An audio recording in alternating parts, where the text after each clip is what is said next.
So today's video, we're going to talk about shooting a documentary on the Fuji GFX100 II. There aren't a lot of videos that talk about using the GFX system as a video tool. Shout out to Joshua Martin. He has more content on that side of things than anybody else. But in this cross-province documentary series that I'm working on with Excellent Photo, one of the things we decided to cover was soccer culture in Canada. One of the three host countries of the 2026 World Cup is going to be Canada, and we actually did host our first game a couple of weeks ago. And ongoing throughout the rest of the World Cup season, we wanted to shoot a documentary on not only the World Cup itself, but soccer culture in the entire country. Now, this also is a collaboration with Fujifilm themselves, so we are doing kind of a branded documentary piece with them. And I want to talk about my experience using the Fuji GFX100 II on a more serious video setting outside of just using it for YouTube videos or getting clips or something I'm going to post on Instagram. But we'll get there. Now, two things that are going to happen here. One, this is going to be a collaboration with Fujifilm and Excellent Photo. If you are looking at picking up camera gear, lenses, other accessories, Excellent Photo is a store based out of Montreal. I've been working with them over the entire year, really, and it's a great way to go and find your stuff. They also have a ton of stock, more than other stores that I find in the area, and depending on what you buy, you can get some stuff in the States as well. The sponsor of today's video also is going to be Moonut. In fact, Moonut might be helping with editing all of the behind the scenes series of videos. There's something I'm going to have to talk about a little bit at the end of the video as far as behind the scenes content goes. However, Moonut not only helps you out with alleviating some of the pressures of having post-production after you spend all the time shooting, but they do it in a really cool way, but we'll talk about that a little bit later. Now, I'm going to explain what the scope of the actual project is. Now, again, we are working on shooting different types of relationship between Canadians and their culture and the sports that are within it. And soccer made a lot of sense because this is a once in a lifetime opportunity to capture the World Cup soccer being played in Canada. Now, in terms of the other provinces, the Arctic, and as well as our hockey documentary, we actually screened them in Montreal a couple of days ago. So they will see the light of YouTube. I'm just waiting until we're allowed to share them. However, being able to talk about soccer in Canada, which is something you don't hear very often, there's a couple of different things you have to make sure we're able to do. One, we had to make sure that there was a camera that was mobile with us because there's going to be situations where we can't bring a GFX sized camera to every single game. But also when we have things like interviews, we want things to look really good. Also, Fuji is sponsoring this documentary as well. So obviously we're going to have Fuji cameras that are there. Now the X-H2S is an amazing camera. It's a bit of a smaller sensor, which is fine, but the GFX100 II was a camera of choice. One, because you are going to get that larger sensor. So light gathering and being able to maybe pump up the ISO a little bit, the depth of field in some of the interviews are going to look just a little bit better on the GFX100 II versus something with a smaller sensor. But also later on this documentary, we will have the Fuji Eternal 55, which means that I would kind of want things to match up. It's probably going to be easier to match the GFX100 II to the Eternal 55 than maybe like an X-H2S or a Fuji X106 or X-T5 or anything of the nature. Now, in terms of the lenses and the kit that we used, I'm going to go over this a little bit because it actually kind of wasn't my first choice. Now, we were supposed to use different lenses with the GFX system. And what ended up happening is because there was a discrepancy between Cine Gear and NAB and different events going on, they just didn't ship in time. So we ended up using some of the Fuji autofocus lenses, a 55mm f1.7, and as well as I believe we used the 80mm f1.7 or f2, as well as our A and B for our interviews. And then we used some of the GF zoom lenses in terms of getting some of the run and gun stuff covering the fan fest and the game itself. Now I am going to go into a little bit about these lenses because I do like that 55mm. It's my favorite GFX lens, although it's one that I could never afford in real life. And what that does as my main interview angle is it gives me enough background separation with that larger medium format sensor, but at the same time it looks like I'm being shot on a 55, but gives me a little bit more width of something that's maybe closer to like a 40. On the flip side, we did use another telephoto angle because for the 2-camera interview, we want things to look consistent between all the provinces and the sports we're talking about. So using something like an 80mm, or it might be a 110, but basically using a more telephoto lens with a larger medium format sensor gives you a lot of separation and background blur for our interviews. So that way things look closer to what we actually want them to. We got to interview a couple of different people involved in soccer culture around in Canada. The 3 different facets we wanted to cover was some of the local leagues in soccer. So we actually got to interview one of the coaches from there. We also got to interview the fans because the fans are a really big portion of the documentary. And as well as we got to interview soccer legend Nick DeSantis. Not Nick DeSantis, that's the governor of Florida, I think. But Nick is also someone who's played on the Canadian national team. And for him to be able to see Canada play all these years later, especially when we're doing super well. And if you're Qatari, I'm sorry. Also, that rhymed. Now, in terms of the different video settings that you can use on the GFX100 II, there's a bunch of different options between being able to shoot 8K or 4K or ProRes or ProRes HQ or H.265. And personally, I just use ProRes 422. I don't necessarily have a problem with using ProRes 422. The 8K I found also from binge watching Joshua's videos is that it is going to have a slower readout speed. And personally, there isn't a lot of times where I'm going to need 8K anyways. And the time where we actually did film the Canada-Ireland game, the rolling shutter wouldn't have made a lot of sense shooting soccer. That would have actually made things look a lot more jello-y. So using 4K 422 ProRes was the perfect sweet spot for exactly what we needed. Obviously, we're going to have a couple times where we will use things like slow motion, which for a first-time video user on the GFX100II in a significant way, trying to figure out what the frame rates are without necessarily a tutorial, it's kind of fun how to find 120 frames a second. And by kind of fun, it's pretty difficult to figure out if you're not used to the menu. But also we use things like using 4K 60 and using 120 frames a second whenever we needed to during some of the sports events. But then we just shot at 24 frames a second for everything else, which was like the majority of the stuff that we were shooting. I also want to go over some of the interview lightings that we did use, because sometimes with these cross-provincial documentaries we're doing, especially when I watch the finals of the first 3 documentaries, one thing that is probably going to haunt me but nobody else notices is the lighting. I personally want things to be lit like a Netflix documentary special movie, but also understanding that when you have minimal resources and a small crew, you just can't do that stuff.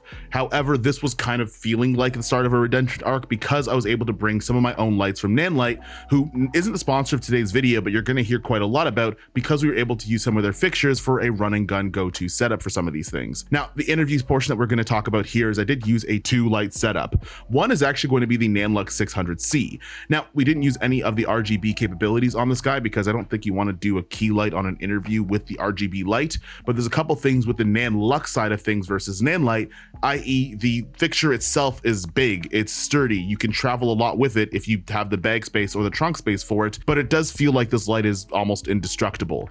I did see a video where Mark Bone like sprayed a hose with it, and I'm not going to do that, but I'm happy that he did so I don't have to. But one thing I want to find is a nice and sturdy fixture that's 600 watt and I could bring around for a key light for interviews. And run and gun situation, 600 watts isn't the highest amount, but also it's definitely no slouch and it'll work in a majority of situations. And then we just used a Nanlite 60C as a little hair light in the background. Now, one thing I like to do with my key lights, especially when I'm using things with maybe sharper sensors, is to double break my light.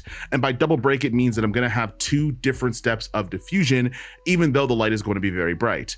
Now, some people might argue that yes, when you diffuse a light, you actually take down its output, but you do spread out where the light is, making it softer, and at least to my eye, a little bit more pleasing. Now, what you would do here is you'd put a softbox on the first thing, normally like you would on any other interview light, and then what I'll do is I'll put a diffusion sheet in front of it, and in this case, I actually used unbleached muslin.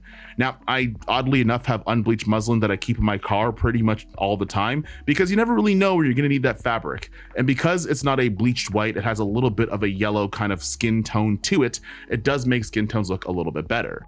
Now, I will say you got to be careful with this kind of stuff. You can overdo it. You can make people look a bit orangey if you're going to do this type of thing. However, I will say is I keep it on me most of the time and I use it quite often.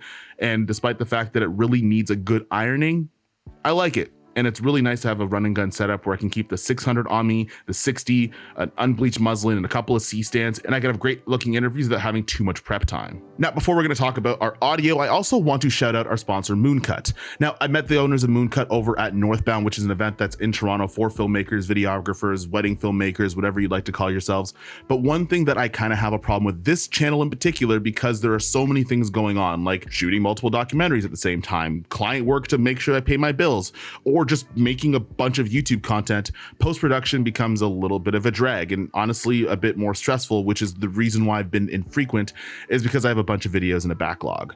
Moonut not only is a service to help videographers and filmmakers actually edit their content, but they actually try to find your style in one of the best ways possible. You can go onto their website, you can book in, you can start the onboarding process, but one cool thing that Moonut does is it actually gives you 3 different editors that will edit your video in the style that they think suits the video you're trying to do, and then you actually get to pick one and give them notes, footage, and feedback to make sure that you actually get the videos that you need to in the place that they need to be. Now, this is going to work on a type of hourly basis, and your relationship with your editor can be whatever you'd like it to be. For me personally, I like kind of having a string out and kind of like a rough cut before I send it to an editor to take care of the rest, and that might impact being able to get a couple of more hours in the edit process, or you could just send them a bunch of footage, tell them what you want, and be patient enough to wait for them. Now, if you are struggling with getting your post-production done, you want to kind of outsource that sort of thing, and you don't want to outsource it to a robot, although if AI tickles your fancy, you can ask your editor to use AI to edit your videos.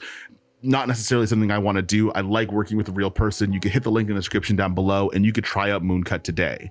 This also may impact the future of this channel and videos like these ones, because it might be an entirely separate channel. Yeah, we'll talk about sound first. We'll get to that other stuff later. Now, in terms of sound, one of the things I felt a little bit worried about is because the GFX100II doesn't have XLR ports. With interviews where sound becomes really important, I just prefer to have some sort of audio that's either XLR, something more sturdy, or more professional. What we ended up doing was using a Zoom F3 connected to an external microphone, and then we just clap synced our interviews in. Now, we should be using timecode and having timecode syncs. I would recommend, that's probably good practice, but we didn't have one. Yeah, we didn't have one. I don't really have an excuse for that one. We just didn't have one. So clap syncing is gonna have to work. And because DaVinci Resolve could actually sync things based on the waveform, you could probably get by with it. It doesn't negate the fact that you have proper practice. I'm just saying, in a situation where you just don't have something, it works. In terms of which microphone it is, I forgot, and I'll put it on the screen. But I do use a Zoom F3 recorder. I'm not a good sound person. If you haven't realized this, my sound could be better. Now, in terms of using the GFX100II, rigging is going to be a bit of a challenge because there aren't too many accessory manufacturers that make things for the GFX100II, at least not many that I like. Now, we did use a Condor Blue cage and a bunch of their different accessories because it was sturdy, it had a lot of mounting points on it, and it was easy for us to mount on things like a battery plate that we could run power from the camera into a battery, and that, or from the battery into the camera, really. And also power all our other crap that we actually needed. Now, in retrospect, in rigging all of this took a process. Like, we were scrounging around for different things. There was a holiday going on, there was a game that was going on, and trying to find out the accessories that we needed in order to have a run and gun setup. As things went on, I honestly just kind of started taking things off. The reason being for that is rigging at mirrorless cameras makes a lot of sense in a lot of situations. However, in a situation like this where we were running and gunning and trying to get different things, and like at one point I had to do like a backwards walk following a crowd with a giant rig in my hand, some situations rigging your camera up doesn't make a ton of sense. Trying to actually handheld during the Canada-Ireland friendly game, at first in like the first couple of minutes made a lot of sense to have this big rig, but one of the hard parts with that is when we're using the lenses, which I'm going to talk about later when I talk about some of the problems we had, it just became a bit too cumbersome. You're holding this big heavy rig, but also you're using fly-by-wire lenses, and it's hard to manual focus, and also you're carrying this for hours on end. I think in a perfect world I would have preferred having an Eterna 55 or like an FX6 type camera. Rigging cameras out does make sense for mounting points and being able to do this. It just felt like it was a little bit cumbersome, to be honest, while using it. Sometimes I have my camera rigged up to the nines and it makes sense for the job. In this particular situation, during more of the fan fest and the interviews, it stopped making sense, which was also ironic because we actually got the rig parts during the shoot day after the part where they made the most amount of sense, which would have been the interviews in this situation.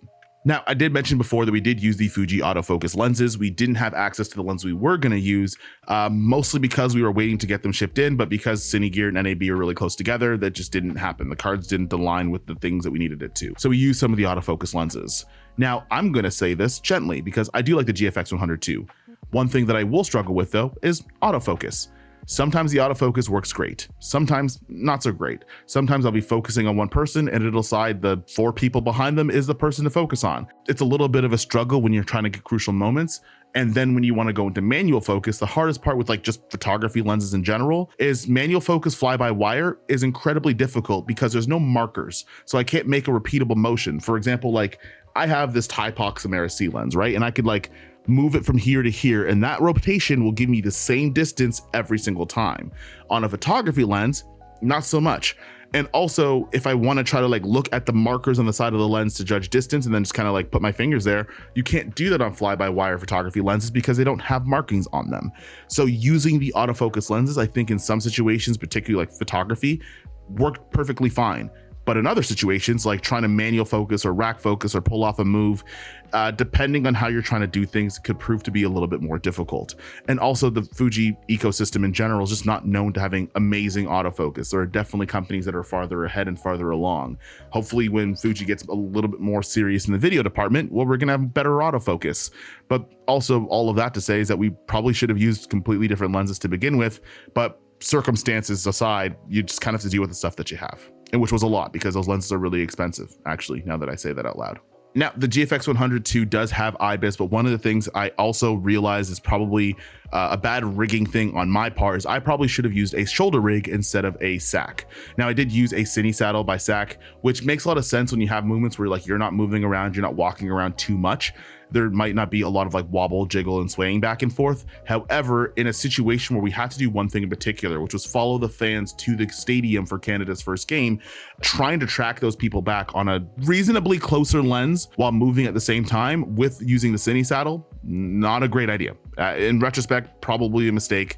One thing that will haunt me a little bit later, depending on how the final cut goes. I don't really know. But that is something where using the wrong tool at the wrong time can impact how you actually shoot. In retrospect, I probably would have used a shoulder rig, but again, given the circumstances, we just didn't have the resources, so we used what we had, which one that's going to kind of bite me a little bit, but obviously we are able to get some shots, which is better than none at all. Now, in order to correct our mistakes, and I actually talked about this in a previous video, we just pulled out Osmo Pocket 4s and rolled with it. Now, I do own an Osmo Pocket 4 and recently an Osmo Pocket 4P, and I think in situations where a gimbal just makes more sense, especially if I want to be more discreet, I'm just going to use an Osmo Pocket instead. I'm realizing like watching the final cuts of the documentaries we've already made, when we have things that are like on action cameras or phones, it doesn't really make the documentary more jarring. And if it means sacrificing having the big medium format look in a shot and just getting the shot in general, I'm gonna just pull out that Osmo Pocket 4 or 4P, and I'm just gonna use that instead because the image quality looks really friggin' good. And I don't know when this video is gonna come out. Hopefully it's before the Osmo Pocket 4P video. I think you could actually use that as a legitimate tool in documentaries where you just can't show up in situations where you have access to your GFX camera. Now, speaking of your GFX camera, but also we did have media passes for this particular game, and we're only like maybe a third of the way into this documentary. The GFX100II is still a hybrid camera, which means you can still take amazing photos on the GFX100II. Now, throughout this documentary, and also when we got the shots we needed from the game, because the friendlies game wasn't the most important thing that we actually needed for the story, once I was done getting video, I just switched over to photo mode, used the same lenses, and Kwame is your uncle and Afia is your auntie. But in either situation, the GFX100II still takes amazing photos, and you can still use photos in your documentary stories when you want to portray certain moments that are frozen in time. So although we did have to get a lot of video, having a camera that also can take amazing photos, the GFX100II, I think bar none, is my favorite photography camera. You're able to do that at the same time. Now, I will say the GFX100II, not necessarily made for sports. It's a little bit slower. You have to take your time a little bit. It doesn't do that great when you see somebody on a fast break and they're right inside of the goalie box and they're trying to score. Doesn't do the best at that. However, the image quality, the color, and some of the moments that you can capture on that look absolutely amazing in all of its 100 megapixel goodness. But at the end of the day, the GFX100II is still a hybrid camera, capable of doing documentary work depending on the shots you need to get, but also still is an amazing photography camera. And don't let anybody else tell you otherwise. But they are going to tell you it's expensive, because it is. Ultimately, I wanted to have a little bit of a palate cleanser because yes, I said yes to a lot of things. And for me to be able to still feed myself and keep the lights on, I got to do a couple videos for a couple companies. And that has been kind of a string for the last 3 or 4 of them. And I mean, technically this one is done by Moonut, but they didn't really pay me. They're actually editing this video. But anyways, you know what I'm talking about with here. I want to actually talk about work in filmmaking and maybe give you an update on some of the jobs that I'm working at instead of just talking about camera gear. Although the camera gear is being used here as well. So you guys know what I'm talking about. But what I'm trying to say here as well as this video may not end up on the main channel. Actually, this one probably will, but future ones like this might not. I'm toying around with the idea of making a separate channel entirely for BTS and tutorials. And the reason why is because camera gear is awesome. I find it interesting. I find using it interesting. I find testing and comparing cameras is also really good. I also work on films. We've released 3 documentaries this year. We're working on our 4th one. We have 2 short films this year, and I leave to go and work on a really big one within the next 48 hours. But what I'm realizing here is that the audience that likes camera tech, which is, there's nothing wrong with that. I know some people try to demonize that. There's nothing wrong with having interests. I think that that audience and the people that want to see like behind the scenes process in filmmaking videos, maybe 2 very different audiences, because one is asking for one particular type of content, but then when it comes out, they don't show up to it. And I mean, I could argue with that until I'm blue in the face, but maybe it's just the 2 people are different. I still want to make that content, and paywalling it is going to get on people's nerves. So what I'm thinking of doing is maybe just making a separate channel that'll be just videos like this. And that way I don't have to worry about like the algorithm not being so happy with me because a bunch of videos do really bad, but then when that next Sony whatever comes out, everybody shows up to it and it confuses people. So I'm contemplating the idea of maybe just making them 2 separate channels. I don't think it's a detrimental thing. People have 2 to 3 or 4 channels all the time, but let me know if you guys would prefer having all of the BTS stuff, all of the processing, all of the real filmmaking or whatever you want to call it on a separate platform, or you want it all jumbled up into one place. I'm thinking of the first one because the second one, I've tried that already and it's not working very well. But that being said, a special shout out to Fujifilm, a special shout out to Moonut and Nanlite as well for providing us lights. This is just one part of the behind the scenes series of shooting a soccer documentary with the Fuji GFX100 Mark II. And I'll see you guys in the next one. Speaking of that DJI Osmo Pocket 4P, I should probably make that video about it now. Okay, peace.